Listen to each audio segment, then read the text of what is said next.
I think we're live. I think so. Let's find out, shall we?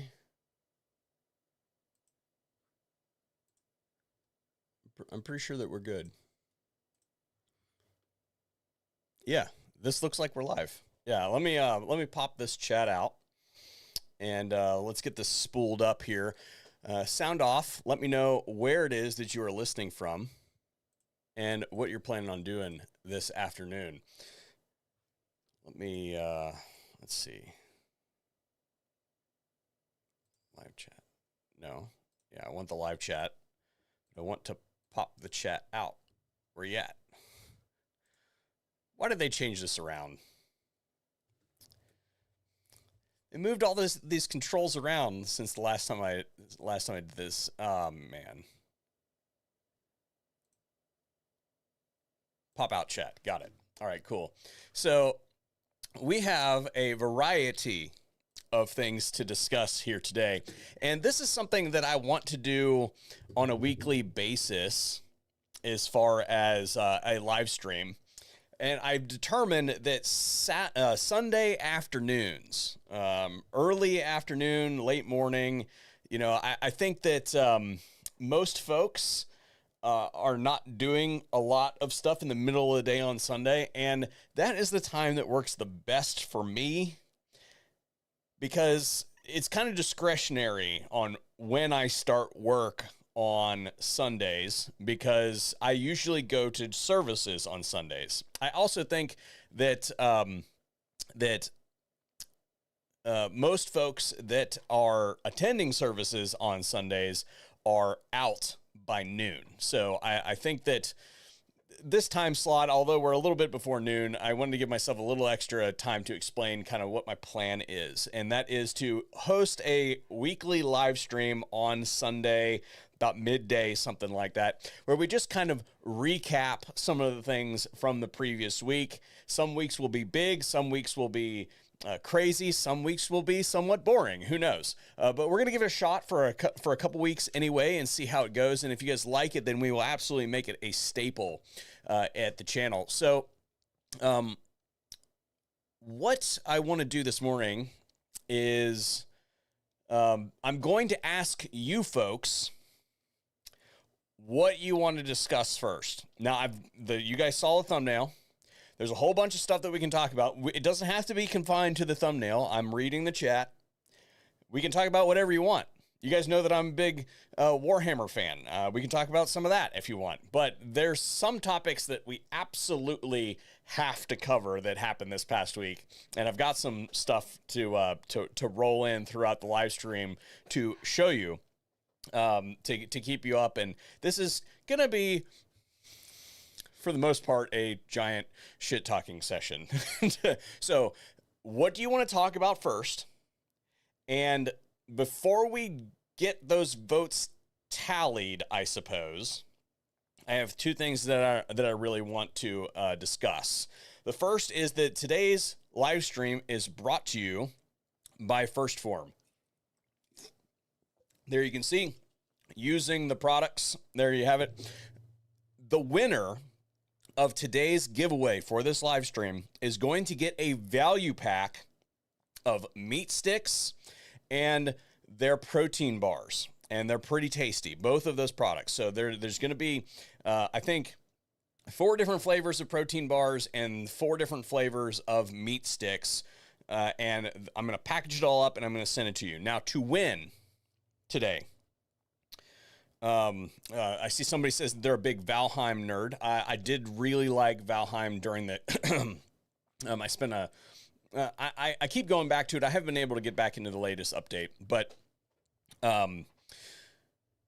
to win today's giveaway, we're going to use Sig Sauer as a punching bag today. So throughout history, there have been weapons that have garnered nicknames.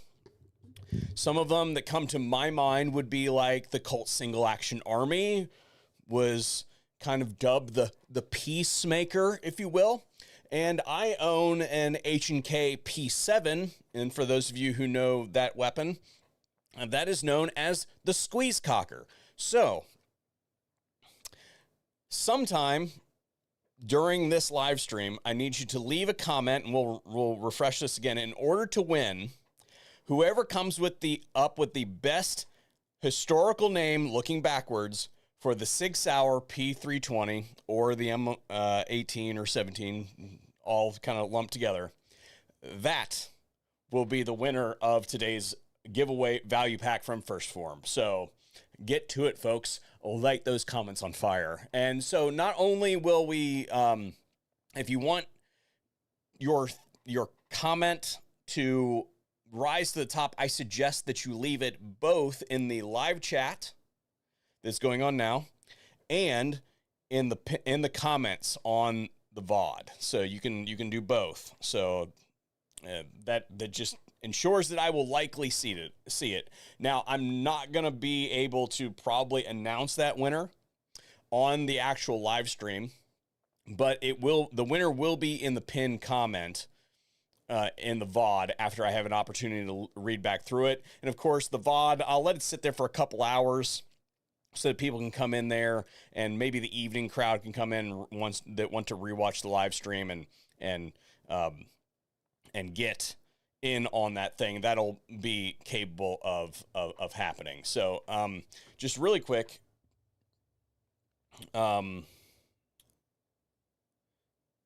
yes, this is a public live stream. Yes, it is. So somebody asked if this is a public live stream. Yes, it is a public live stream. So I seem to have accidentally closed something here. No, I didn't. It's here. All right. So first of all, let's see. What do you guys want to talk about first? Leave it in the live chat, and we can, of course, go there. And then the other thing that I wanted to talk about is I have a couple different channels. This one is my main, but then I also do like a gaming channel. And then I also have a B channel that I initially named Beyond VSO. Is just like extra VODs and stuff like that. And then I started publishing beekeeping content on it. And I wanted to show you guys this. Unfortunately, these will not be for sale this year because I'm literally sold out already. But there will be a video coming out on the process of harvesting honey. Those of you who follow me on social media know that I am a hobbyist beekeeper. I have about 10 colonies out there right now. And then my wife also has 7 additional colonies elsewhere. So hopefully next year, if the harvest is better, maybe even later in the year, we might come back and do a second harvest. Depends on what's there. But this year was really light. We had a really wonky spring and early summer, and it just did not yield a whole lot of production. I only got like 60 pounds of honey, and I harvested off of twice as many hives. Last year, I got like 150 pounds. My wife got like 300 pounds last year. This year, both of us are right around that 60-pound mark. So we literally,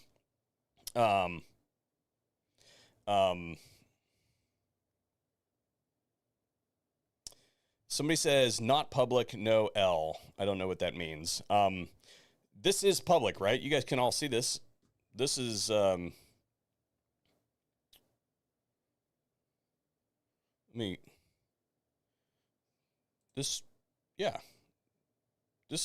this is streaming. It's public. I don't know why somebody would say that it's not. Oh, live stream. I made a typo. That's what's going on. Thank you very much for bringing that to my to my attention. I can't type this morning. Well, technically it's now afternoon, but yeah. So apparently I cannot type. So thank you very much for correcting my poor penmanship. There we go. That is fixed. Thank you. All right. So the gaming channel name is The Art of Save Scumming, and it's mostly on it mostly focuses on Total War. But anyway, Dan asked, how was the mead I gave you at GunCon? I have not tried it yet, and there's a reason for that. And I can't tell you what that is yet, because it's not public knowledge yet. But we do intend to try it. I'm just waiting for certain things to kind of pass so that we can do that. But as of right now, I can't. We can't open the bottle of mead yet. So for those of you who aren't paying attention, Dan there walked up and gave me a bottle of mead at GunCon this year. I'm very much looking forward to trying it. But yeah, I'm actually a big fan of mead. My brother makes mead, and he's been trying to hit me up for honey the last couple of years. He could have probably gotten some last year, but this year, I mean, this is it. This is what's left, right? A little half-pound jar. It's already sold out, so it's kind of ridiculous. Anyway, so I don't see.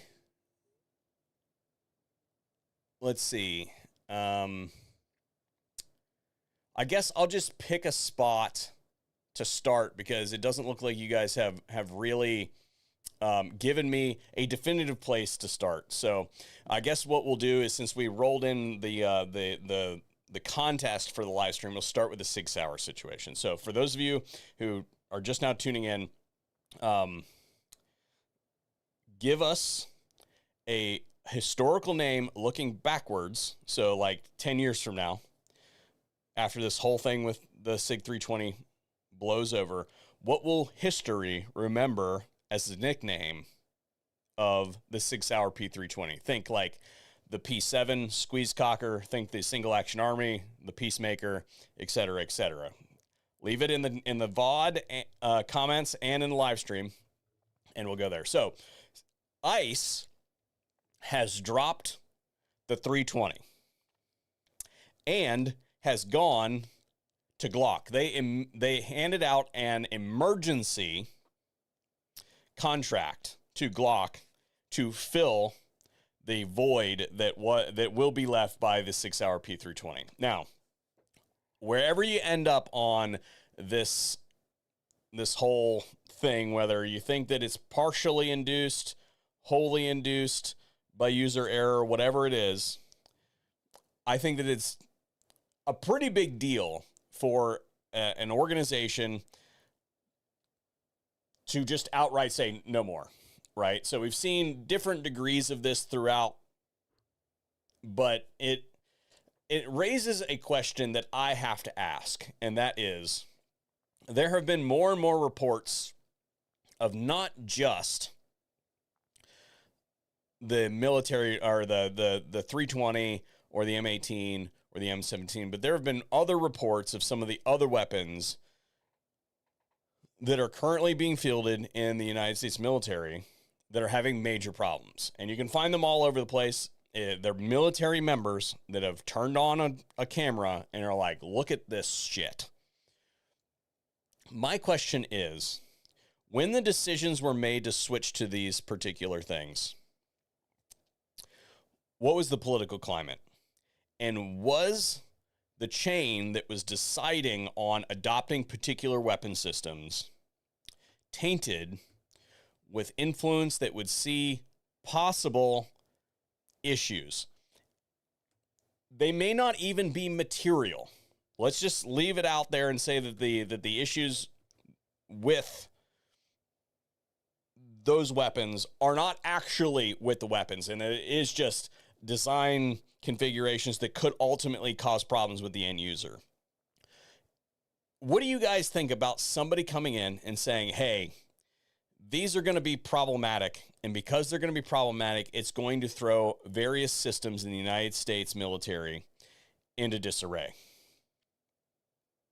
I think that there might be, now that may be a little bit conspiracy theory for some of you, but I think that it is entirely plausible that something subtle like that could actually be the case, because we're starting to see these crop up in more than one weapon system. It's not just the M18 or the M17 320. It's the Spear. It's Barrett. It's, there's a whole bunch of things that are going on that I got to ask, what the hell is going on. Has this always been a thing that has happened? Because I was never in the military. I was never there. I never did any of the testing for the military and stuff like that. Is this just kind of like as weapons reach that life and they are starting to show these problems and these are just everywhere now and then we can just capture it? Has this always been a thing, or is this a new phenomenon that is resultant of things not being like they once were, shall we say? I don't know. Oh, that's a bad one. I just saw a comment on. Well, that might be a winner. We'll have to come back to that one. So keep it up. Keep it up in the comments. Again, to win, or the prize for winning is a value pack of stuff from First Form. So just throwing that out there. All right.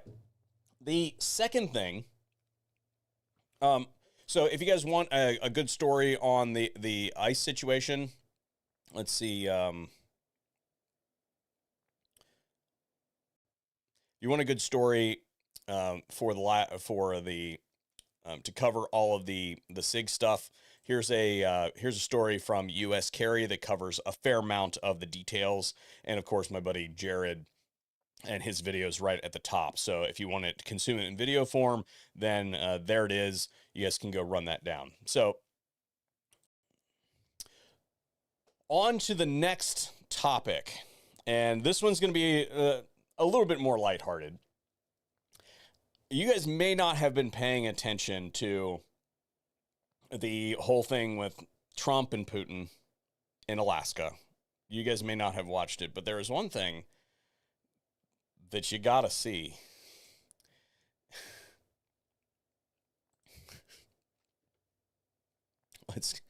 Let's just cue this up here. Let me we got too many different things here. This might be hot, so warning on the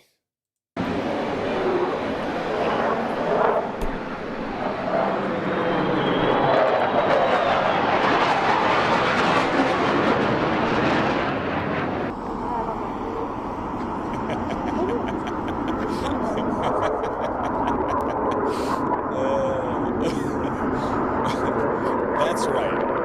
You're seeing that right.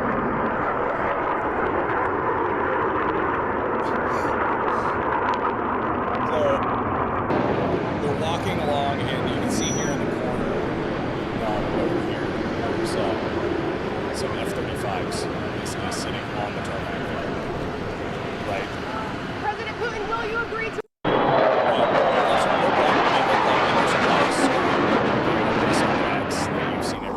But there is literally a stealth bomber.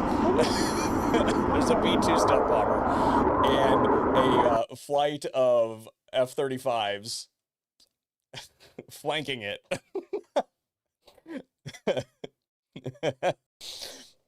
As Putin is meeting with the President of the United States. And look, you can like the man, you can not like the man. There are things like that are upsetting a lot of folks. There's certain shows getting canceled and all that sort of stuff. Like you can fall where you may on that, but that right there is epic. It doesn't get much better than that. All right, that I have to say, Mr. President.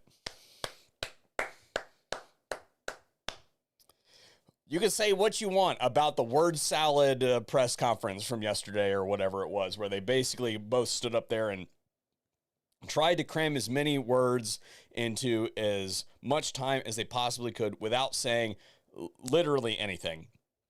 You can say what you want about that. But that right there is awesome. Okay. It does not get much better than that. So,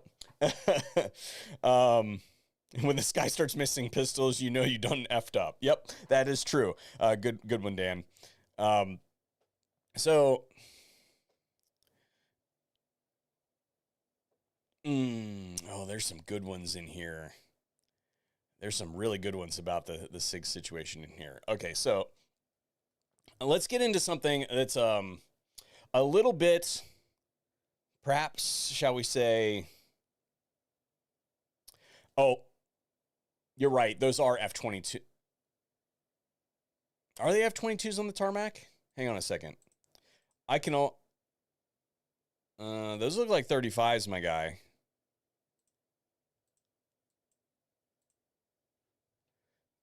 Those... Let me put this back up here. Those look like 35s, my guy.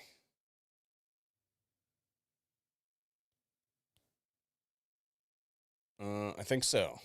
Now, I might be wrong, right? And of course, I'll probably get a text message from my brother and be like, bro, what the hell? Let's go back here. So this one, I think that this one, there's a lesson to be learned here. And we're going to switch. I've stayed mostly away from this one because I think that it's super duper cringe. But we're going to go to, I really need to cut some of these. This one right here, the Vogel situation. So, rightfully so, many folks, when it was reported that Robert Vogel was arrested for various things involving underage persons, a lot of people on the internet said, who? And rightfully so, because, I mean, we are talking about on gun games people. And I put it like this, okay? Gun games is greater than sports ball games, but is like less than or equal to washing somebody clean out a septic tank, because at least there's like some educational value associated with that activity. You might learn something. And I guess what I would say is, when it comes to competitive shooting, I don't find it very interesting at all. I've done a couple matches and I just find it to be just a waste of time. And I mean, people enjoy what they enjoy. I have my hobbies. You can have your hobbies. They don't have to be the same thing. And just because you are into the Second Amendment and into shooting and into training and all of that sort of stuff doesn't mean that you have to participate in competitive shooting. Do I think that is a place that, do I think that is a place that you can absolutely put things that you have learned into practice?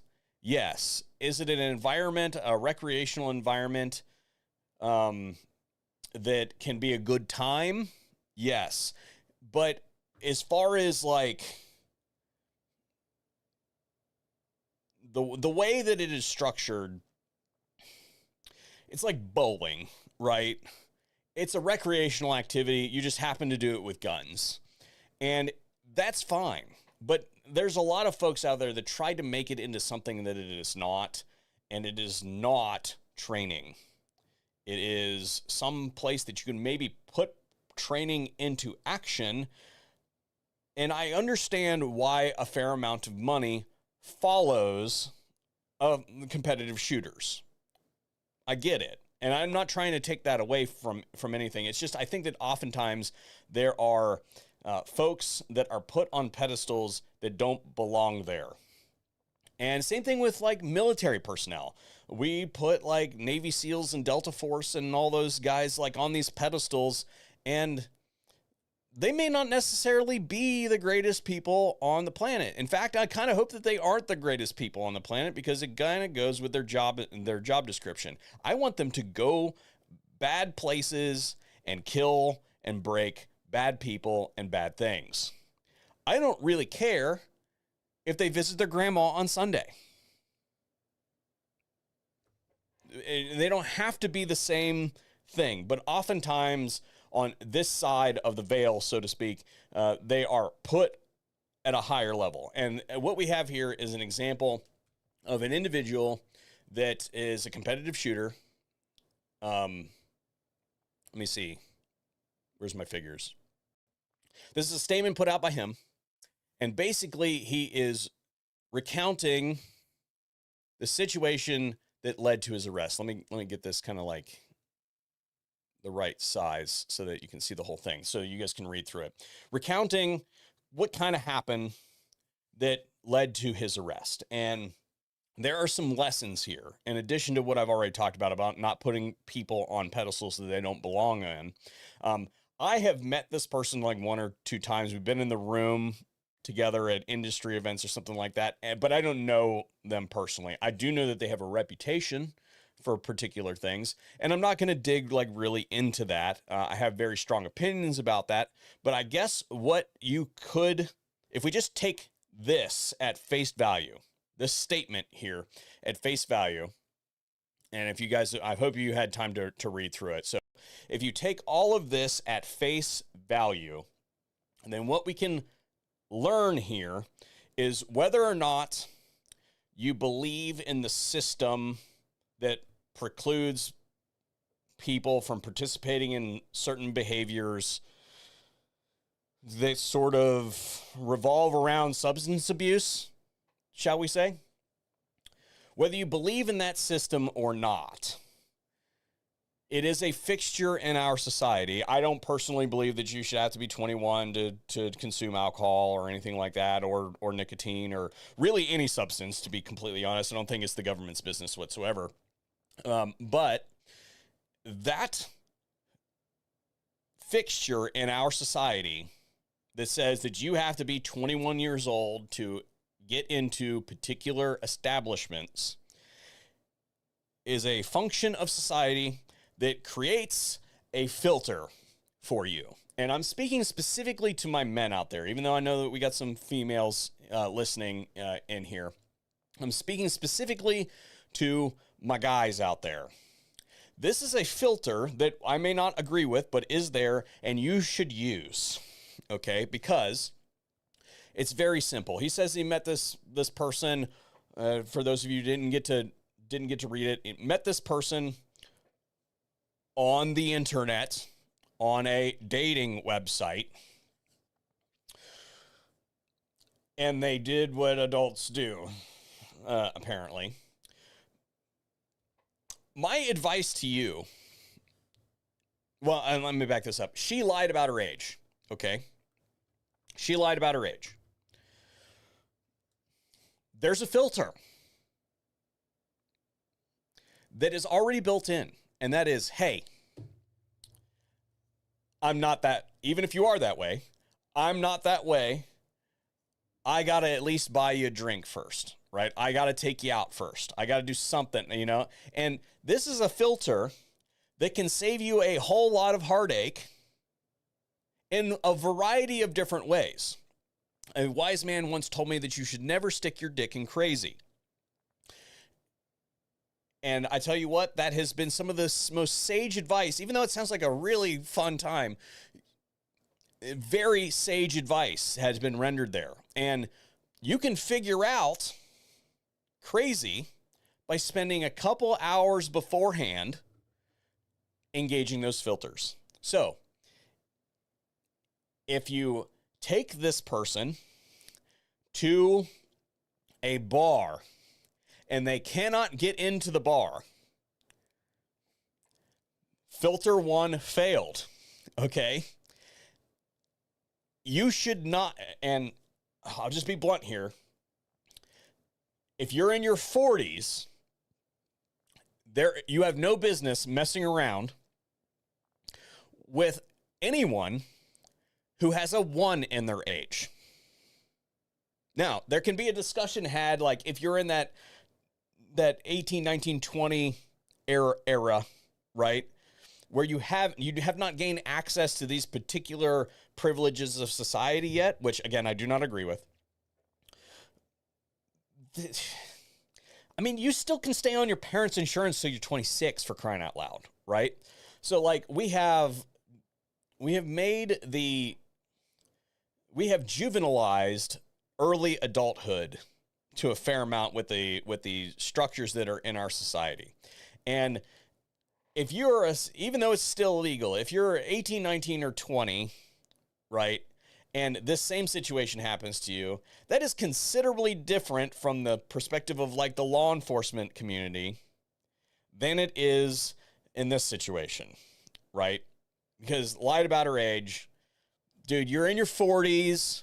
What you mean that I thought she was 19? Engage the filters. So once you have reached access to these filters, they are something that you should use all the time because it keeps you away from the crazy, or at least it places a filter in the way of crazy. It also keeps you from making mistakes like this, because if she can't get in, well, red flag right there. You're like, oh, well, you know, Kurt, she could produce a fake ID. Look, Your Honor, I have a process, and that process, you may think that I'm a rake, Your Honor, but I have a process, and that is that I try to vet anybody before I do any of that sort of stuff, and I took this person to a bar, and they were able to get in, they were able to order drinks, and I don't know about you, Your Honor, but I tell you what, it's a real buzzkill when you ask people to see their ID before you try to engage with them in any kind of romantic behavior, right? But I have tried to filter out, tried to be discriminatory. And obviously, none of those checks were in place here. And then on top of it, you got the other things that I don't really want to get into that are somewhat circumstantial about timing and how long this sort of thing went on and all that sort of stuff. But if you read the statement, there are more questions raised by the statement. And I just have to say that my guys out there, do not do this. We have a saying that is in the 2A space that's the first couple rules of self-defense are you don't go playful. You don't go stupid places with stupid people to do stupid things at stupid hours of the day. Right there, folks. Right there. And as far as this whole thing is concerned, I don't really have a whole lot of sympathy, even barring my preconceptions of this person from my minimal interaction and their reputation. I have very little sympathy for somebody who finds themselves in this situation when this was so clearly avoidable. And kind of gross, not gonna lie. And my wife is younger than I am. She's 4 years younger than I am, but we're in our 30s. So there's a time and a place for those age gaps to exist, and this ain't it. Now, when it comes to all the Second Amendment stuff, man, I tell you what, this dude is in a lot of trouble when it comes to his Second Amendment stuff, right? I don't think that we're going to see a whole lot of activity from them in the coming weeks, months, and depending on how it goes, possibly years. I don't know, but entirely avoidable. And the reason I included this one here today is that this is a lesson for my guys out there, young and old. In the words of Admiral Akbar, it's a drop. Okay, let's go to the chat here. I'm sure that I had this one to kind of like, I was playing around with it, so the chat was partially hidden, so I didn't get to see a lot of what actually was going on in that one. So I apologize for not being able to keep up with the chat while I was basically moving a whole bunch of figures around. Let me make sure that we are still live, correct?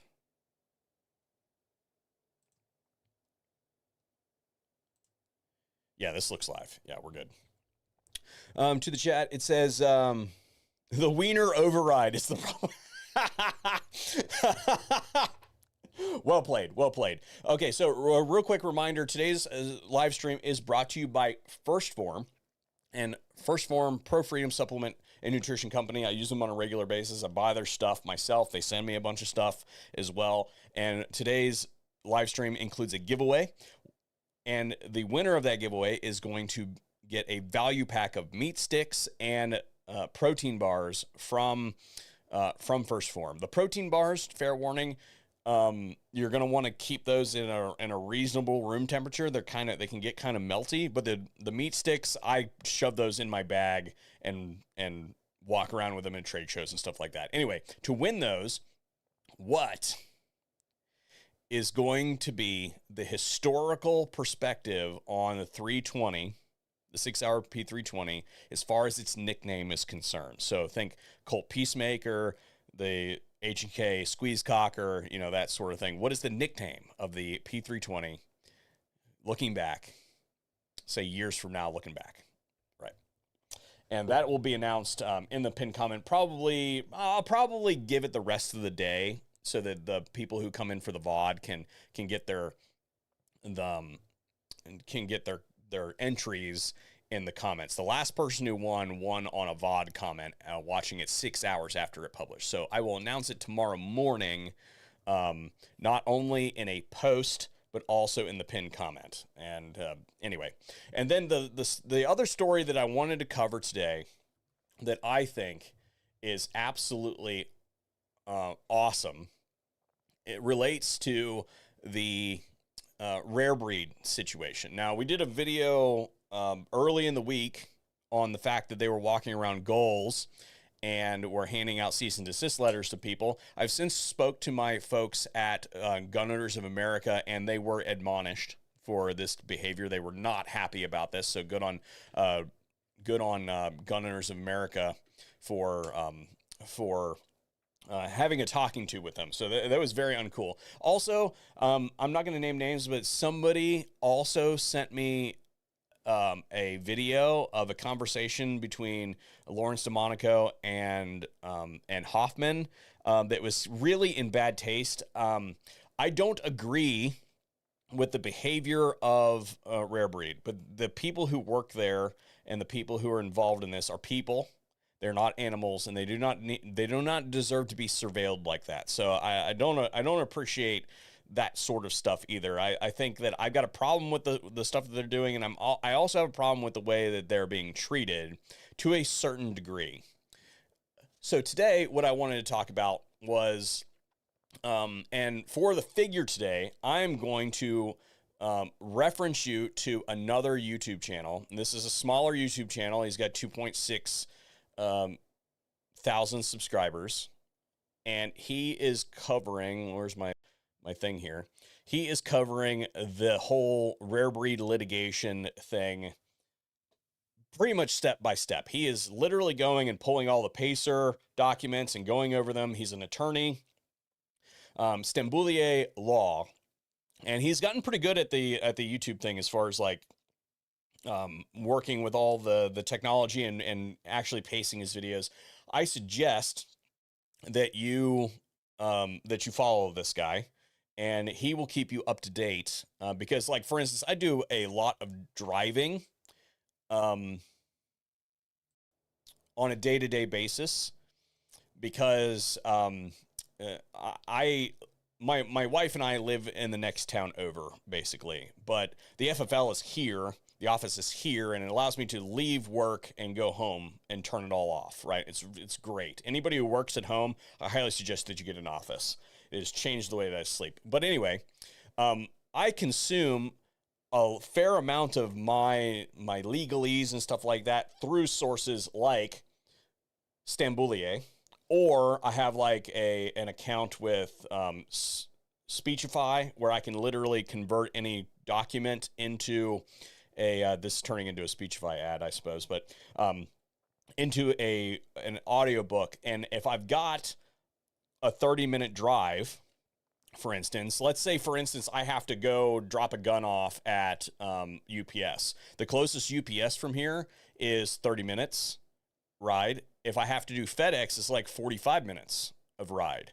So I can consume that stuff that I would otherwise have to sit down. And would I be able to burn through it and read through it faster if I had it right in front of me and I can literally go through it? Yes, but it's filling stupid time where I can literally do nothing else. So I guess what I'm trying to say is that Stamboulier is a fantastic resource, and he's been covering the Rarebreed situation pretty much every single time an update comes out. So I suggested you go do that. He can break stuff down for those of us that are not like lawyers and stuff like that. So anyway, what I found very interesting about the Rarebreed lawsuits that are going on, and as you guys know, there are multiple of them. The one that I agree with is actually probably the one that is in the most jeopardy right now, and that is the one against Big Daddy Unlimited and the McKnights and their entire wicked consortium of shell companies, one of which I actually visited because it was in a Staples P.O. box. For those of you who don't know, you can get a commercial mailbox at a Staples and a few other places that allows you to basically have a front location for your business when you incorporate. But it's not, you're in less legal jeopardy than getting a P.O. box, right? Because you're not creating any kind of like mail fraud or anything like that, right? Because it's a commercial box. So, yeah, that lawsuit, absolutely okay with that. I hope that that Rarebreed sues those people into the dirt. They'll never see their money because they'll just disappear again, like they did when they left several people that I know with debts in the millions of dollars, right?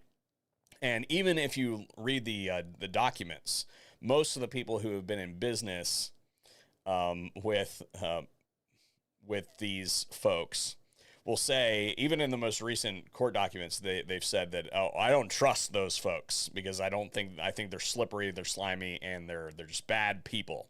So I absolutely hope that Lawrence DeMonico and his team put them down, right? But tagged onto that one is like the Atreus folks, and you can say, you know, whatever, but I would say that one's in trouble because of some diversity problems with with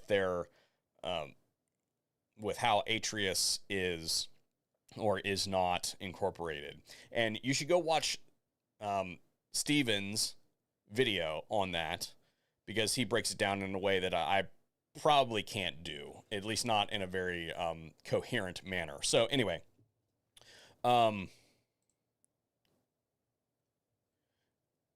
is his name Steven? I think it's Steven. Did I just misquote his name? Steven.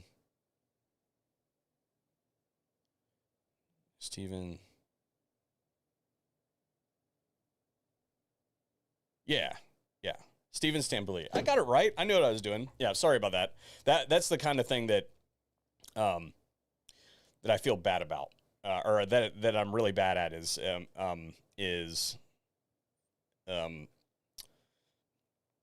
if I let something like that sit there and fester, it'll bother me for the next 10 minutes, and my brain will be completely off if I hadn't looked up to make sure that was Steven's name. But anyway, so the one that I actually wanted to talk about as it comes to Rarebreed is D's nuts. Hoffman. All right. The lawsuit, as it relates to Rarebreed going after the super safety folks. If I was Rarebreed, I would drop that law. I would settle that lawsuit now, and I would beg Hoffman to let me out. Give me an out. How much do we have to pay you? How much do we have to pay you to let us out? Because now the board is set. And Hoffman has gone for the jugular. D's nuts has gone for the jugular because they have outright challenged the validity of Rarebreed's patent. And that's a big deal. Basically, what they're saying is, hey, we have evidence. These things kind of already existed. The patent for these things already existed well before any of us was born. And that you didn't like really even change it all that much. You didn't really add that much to it. And it is not novel. And that could be very, very bad for the long-term business interests and perhaps the deal with the DOJ.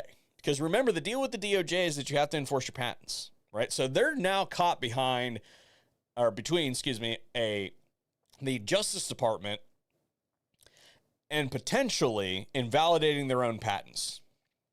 And where that shakes out, I don't know. But I tell you what, it just got really, really interesting. Because if they're saying, hey, because this is all going to be in court now, and they're going to and they want a jury trial. They're demanding a jury trial. And if I was Rarebreed, I'd be very, very nervous about that. Because, look,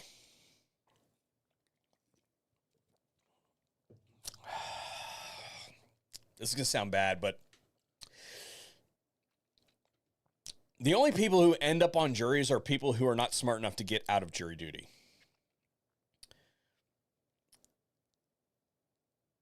And you want them to decide that your thing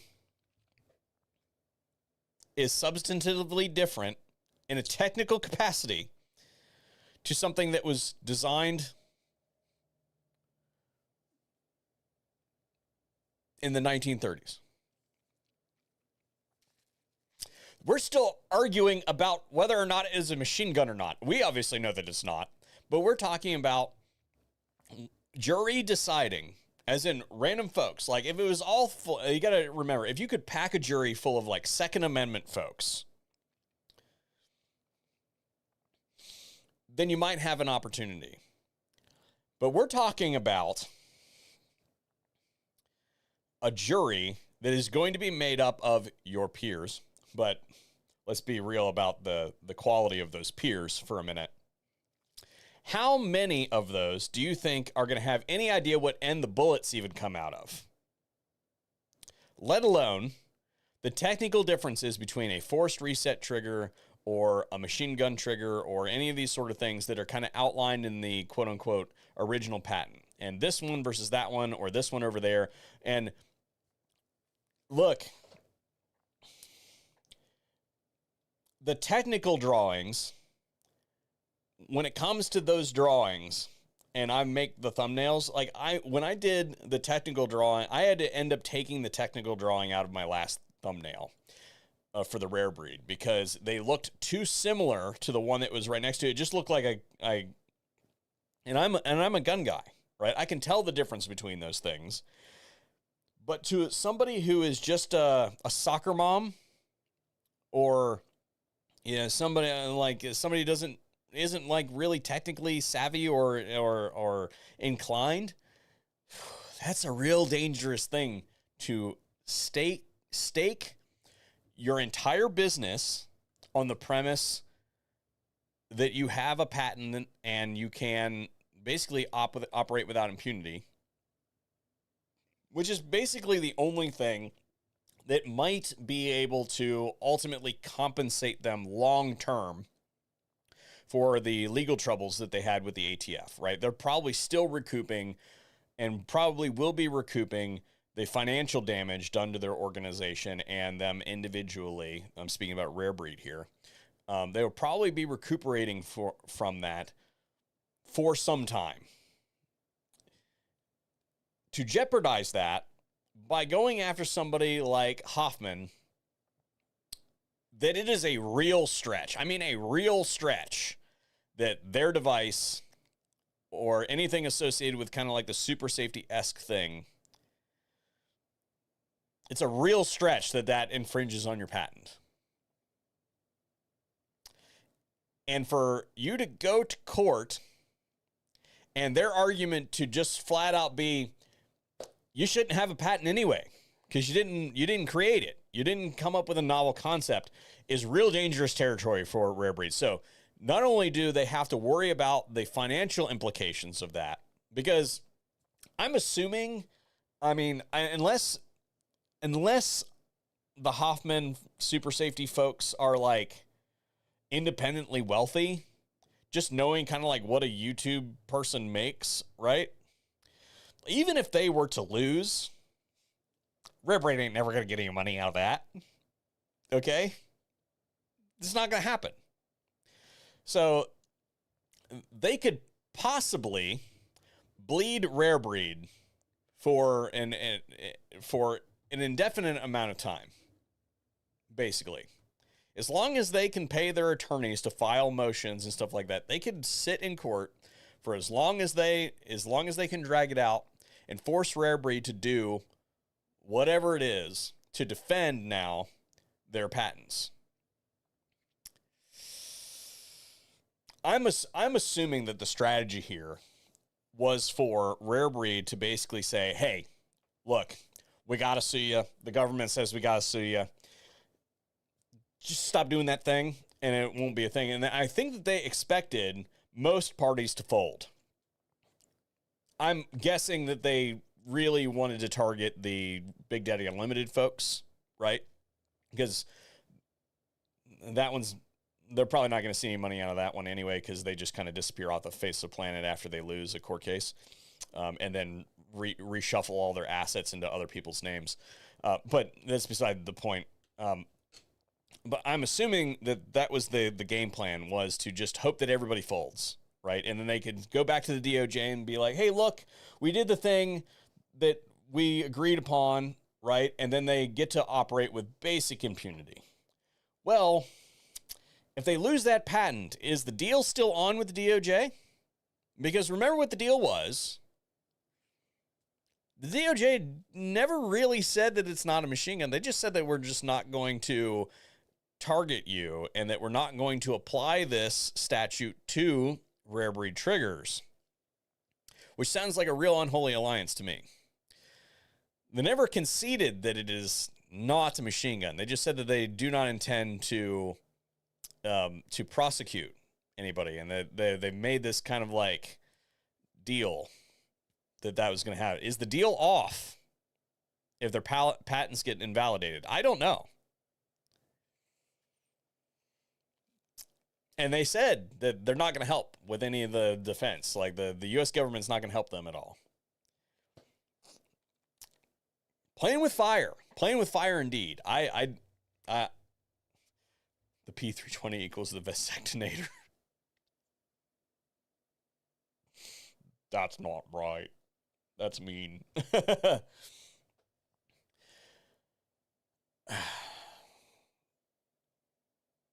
The chat just said something that is very sage and not so at the same time. Steve Lyon says they could have sued for $1. Yes, they could have, but there's still lots of stuff that goes on, right? Like there's still a whole lot of attorneys that you have to pay. There's still the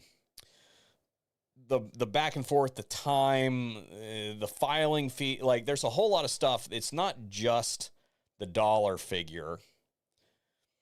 It's it's like everything else. The process is the punishment.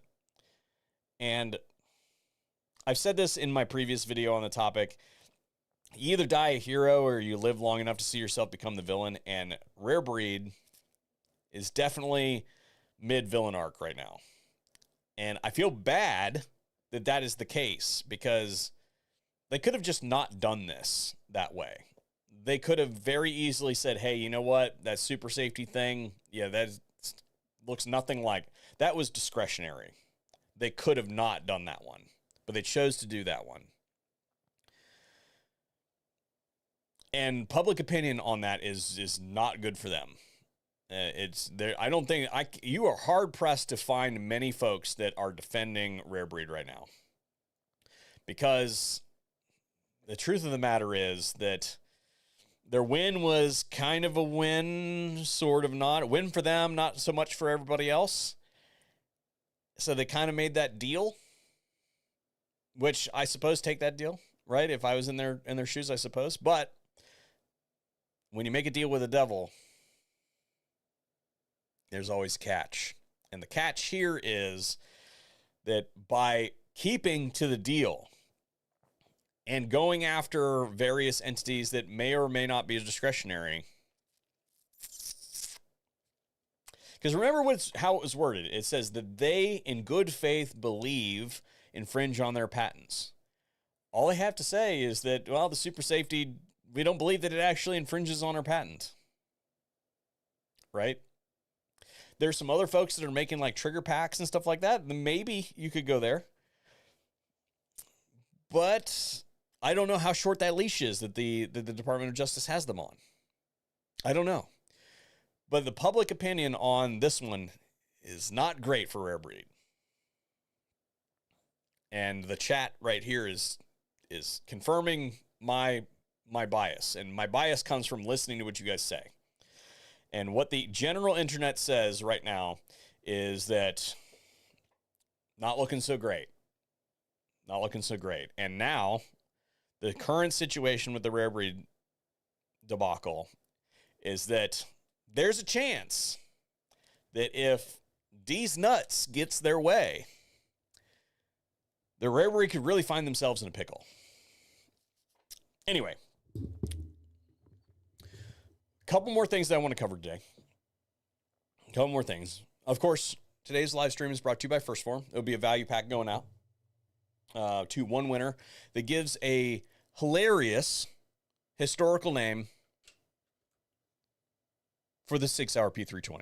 So the think Colt Peacemaker, HK Squeezecocker. What will the P320 be known as in the future? The last thing I wanted to touch on was something that I sort of satellite touched on. Like I said, I'm currently sitting in my office right now. Sorry, I'm dying here. I'm currently sitting in my office right now, and I keep most of my work stuff away from my home so that I can't touch any of it, because I'm the kind of person that's like, oh, you forgot to do that thing. You should go do that thing. It doesn't matter if it's 4 o'clock in the morning. Go do that thing. And I found myself unable to sleep. And as soon as my wife and I moved in together and I was away from work, she actually gets a little bit upset because I fall asleep like immediately, right? Like head hits the pillow and I'm out because I can't touch it. I could technically do some stuff from here, but it is so inefficient to do it from here instead of this hard station that I just don't do it. And like unless it's an emergency, I'll just do it in the morning. It'll be fine. So last night I had just finished making dinner. I also do most of the cooking in my house because I'm a fat and my wife is not. She is actually kind of scary when it comes to physical fitness. And in that she has just got this natural aptitude, college athlete and all that sort of stuff. Anyway, I do all the cooking, or most of the cooking anyway. And I had just finished dinner. We had just finished dinner, and I basically went to kind of like lay down and stretch my back out a little bit. And as soon as I laid down, like between the time that I like turned all the stoves off, we had finished dinner, and it was basically time to like let the leftovers cool down before they go into the containers, right? I'm like, I've been laying down for like 3 minutes, and my phone goes off. And I have a particular ringer for like security related stuff as it relates to the office. And the motion sensor in the lockup went off. And I can't get a camera in there, basically. That functions most of the time. So basically the motion detector goes off. And I'm like, oh great. Did somebody like take an AT4 or drive a truck into the side of the vault to get access to it, and I can't see it? Like, the external cameras aren't showing anything, but, you know, when I put it back up, I didn't quite get it pointed in the right direction. You know, it was like that sort of thing. So it's like, oh, like, crap.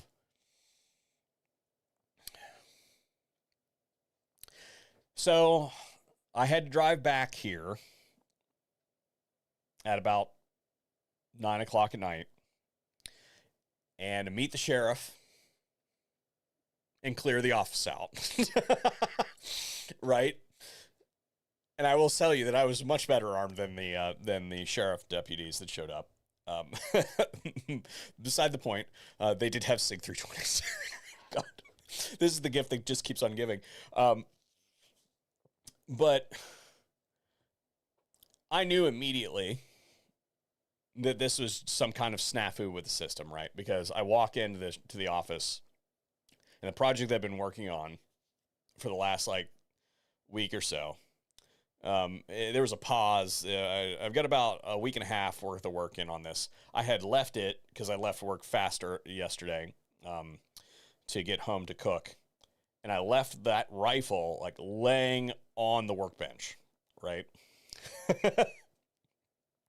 And I'm like, all right, well, obviously they didn't think that was particularly interesting. I mean, that whole setup with the optics and the laser and the suppressor and the gun and, you know, all that sort of stuff on it was probably like $3,000 worth of kit, $3,500 worth of kit laying. And right next to it is a $6,000 camera, right? And I'm like, ain't nobody was here, right? Right? So I finally get into the vault, and you know, everything looks fine. Nothing's out of the ordinary. And what had happened was, and I'm going to not name any names right now about the security system or anything, but apparently the battery had a fault. And apparently when those particular motion sensors have some kind of fault, they can sometimes trigger. And that's what happened in this instance, because I basically, when I got back to the system, I can see it on my phone. I was looking at, okay, which one triggered and what was the error or what was the code and all that sort of stuff. And basically it looks like there was some kind of fault with it. So you change the battery and it's fine. So the reason I bring this up is you should always have multi-layered security, and you should also make sure that those multiple layers of security are currently overlapping, because that should have been easily resolvable, right?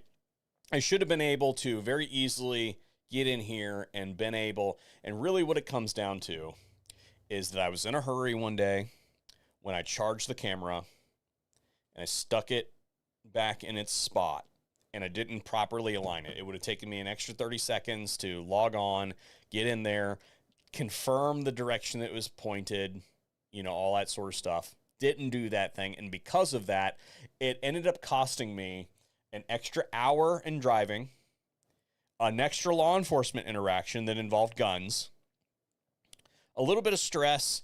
And then, of course, while I was there, I was also embarrassed about the shape of my shop. So I, of course, did a whole bunch of sweeping because there was just detritus from coming in and out and dropping. And like, you know, I've also got the bee thing going on. So there's like material everywhere. And it's just like, man, this place is a mess. I absolutely have to do it. And then, you know, I told my wife about this and she's like, well, you should actually like clean your shop sometime. And I'm like, all right, you're fine. So today, after I get off this live stream with you guys, I'm going down to continue to clean my shop. I did the workbench before I went to church this morning. And this afternoon, I'm going to do the main kind of like, and there's another workbench top, but it's like covered in body armor and other like pieces of things that have been shot over the years. And there's like intermixed tools and stuff like that. So that area, and then the magazine dump area, I'm actually going to clean as well this afternoon. So 3 surfaces that I'm going to clean. Each day this week, I am going to make an effort to tidy my workspaces, because I'll be honest, it's kind of inefficient to not know where various things are. But I'm kind of like that disorganized chaos, but I know where everything is type thing. And I know that some of you are that way, but I need to just schedule the time to do the thing. And I tell you what happened is we got a dog. You guys have seen him. And this dog, I spend the time that I should be doing administrative tasks like that playing with my dog. So I just need to schedule the time to actually do it. And so I guess the lesson today is, first of all, have overlapping security measures. And two, confirm that the overlapping security measures are actually overlapping when they're supposed to be overlapping. Yeah. Anyway. And also, Steve W. says, charge the batteries in your smoke detectors. Yes, that as well. Yeah, for sure. Now, as far as announcements for this coming week, I have a really cool project that I finished yesterday, and it's pretty cool. I can't show it to you because it is firearms related, and that would require me to pick up a weapon on a live stream, which would be bad. But it's neat. And it's definitely within the budgetary concerns of somebody who is using various things that get hot. I think you guys are going to like this one, and you should be looking out this week for it. If you guys have anything else that you guys would like to see me cover, make sure that you send me an email or leave a comment in any of the videos. I go back and check them, and I will be coming back. Steve Lyons says, vaults go underground. My vault is mostly underground. Yes, it is. It still could be accessed if you were to drive a truck into it, which is the concern, because I'm not really concerned about, like, crackheads breaking in. Like, there's just too many layers of security. The thing that really concerns me is because this location is a federal firearms license, and I have a public-facing business, right? You guys see all this, that it can be a target for professionals. And time again, we've seen that the way that these folks do this sort of stuff is they have got like a sacrificial stolen vehicle, and they like drive it into a place, right? And then they back up like a moving van into it, and they just loot it, right? In and out in like 20 minutes or less. Type thing. I don't care how good your security is. There are very few things that defeat that. Now, this structure is a poured concrete structure. In fact, when we were deciding whether we were going to tear it down or if I was going to turn it into a habitable location, one of the parts of discussion was, well, how on earth are we going to tear it down? Because we can't even rent a machine in this area that has the strength. Like commercially, we cannot rent a backhoe that is big enough to tear this place down. It is literally laminated poured concrete. That is, each piece of lamination is about that thick, right? And it's reinforced with steel. It was made in the 1940s when there was no wood to be had. They basically made forms and poured it full of concrete because they were turning all the wood in the country into M1s to go do bad things to bad people with. So that doesn't mean that just because it is that hard doesn't mean that it is impenetrable. Anything with the proper application of force can be accessed.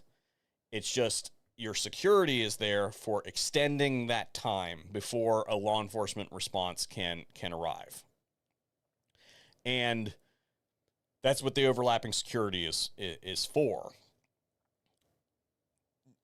Being realistic about it, if they wanted to take that approach, it would take multiple tries, but they could probably get it done. And that is a concern. But I will tell you that this location is about as secure as it can get, except for versus people who have cased the place, who have the professional means to do it, and have the incentive to want to do that. And then what we're talking about in that instance is actual professionals that want to go do that sort of thing, that are not worried about their image appearing on some kind of security footage because they are not here. They are from another country type thing. That's the kind of stuff that we worry about as far as security here versus like your average crackhead that's walking down the street. Now, is that likely? Probably not, but it is a possibility that we try to mitigate. If you think that that's crazy, I want you to go look at the whole thing that happened with Ava Flannel, her folks, and what happened with that whole situation. And if you think that that kind of wild stuff doesn't happen, go read up on that. It's nuts, but it is something that that should be considered. Anyway. I don't know how we got all the way down that rabbit hole, but anyway, that is what I've got for you guys today. Again, special thanks to First Form for making today's live stream possible, and I will be watching for that historical designation nickname of the Sig Sauer P320. Thanks for tuning in today, and hopefully we'll see you on another live stream here at the VSO Gun channel. Now I have to remember how to